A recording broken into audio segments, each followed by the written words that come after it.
Doctor ਸਾਹਿਬ ਹੋਣਾ ਕੀ ਸੀ? ਰਾਤ ਸੁੱਤੀਆਂ ਤੇ ਇੱਥੇ ਕਲੇਜੇ ਨੂੰ ਪੀੜ ਪਈ ਹੈ ਤੇ ਕਲੇਜਾ ਜਿਵੇਂ ਮੂੰਹ ਨੂੰ ਹੋਣ ਡਿਆ।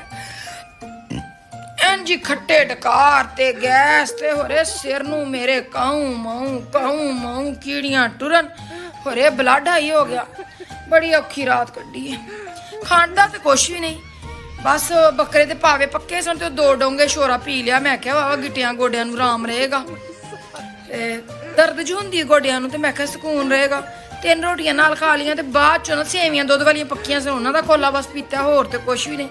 ਉਹ ਜਦੋਂ ਤਬੀਅਤ ਖਰਾਬ ਹੋਈ ਹੈ ਨਾ, ਅੱਗ ਲੱਗੇ ਤੇ ਕੀ ਕੁਛ ਹੋਵੇ ਤੇ ਫਿਰ ਠੰਡਾ ਵੱਡਾ ਮੱਗ ਮੈਂ ਨਾ ਦੁੱਧ ਦਾ ਛੇਤੀ ਅੰਦਰ ਸੁੱਟਿਆ। ਮੈਂ ਕਿਹਾ ਸਕੂਨ ਮਿਲੇ, ਪਰ ਕੋਈ ਸਕੂਨ ਨਾ ਡਾਕਟਰ ਸਾਹਿਬ।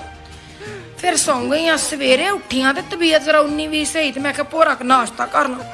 ਜਿਉਂ ਨਾਸ਼ਤਾ ਕਰਦੀ ਗਈਆਂ ਤੇ ਹੋਰ ਵੀ ਤਬੀਅਤ। ਨਾਸ਼ਤਾ ਕੀ ਸੀ ਡਾਕਟਰ ਸਾਹਿਬ? 2 ਪਰੌਂਠੇ ਸਜੇ, ਡੋਂਗਾ ਸਾਲਣ ਦਾ ਸੀ ਤੇ ਨਾਲ ਡੋਂਗਾ ਦਹੀਂ ਦਾ ਸੀ। ਉਸ ਤੋਂ ਬਾਅਦ ਚਾਹ ਦਾ ਕੱਪ ਪੀ ਲਿਆ। 8 ਵਜੇ ਦਾ ਨਾਸ਼ਤਾ ਕੀਤਾ, 11 ਵੱਜ ਗਏ। ਉਸ ਤੋਂ ਬਾਅਦ ਕੋਈ ਚੀਜ਼ ਮੂੰਹ 'ਚ ਨਹੀਂ ਪਾਈ। ਵੇਖ ਲਓ ਤੁਸੀਂ। ਮੈਂ ਭੁੱਖੀ ਉਦੋਂ ਦੀ। ਮੈਂ ਕਿਹਾ ਫਿਰ ਨਾ ਤਬੀਅਤ। ਹੁਣ ਦਿਲ ਕਾਉਂ ਮਾਉਂ ਕਰਦਾ ਤੇ ਇੰਜ ਜਿਵੇਂ ਤਰੇਲੀਆਂ ਠੰਡੀਆਂ। ਹਾਏ डॉक्टर साहब, कोई टीका, कोई ड्रिप, कोई गोली दो, कोई सुकून। अगर वीडियो अच्छी लगे तो वीडियो को लाइक करें, प्यार भरा कमेंट्स करें और चैनल को लाजमी सब्सक्राइब करें।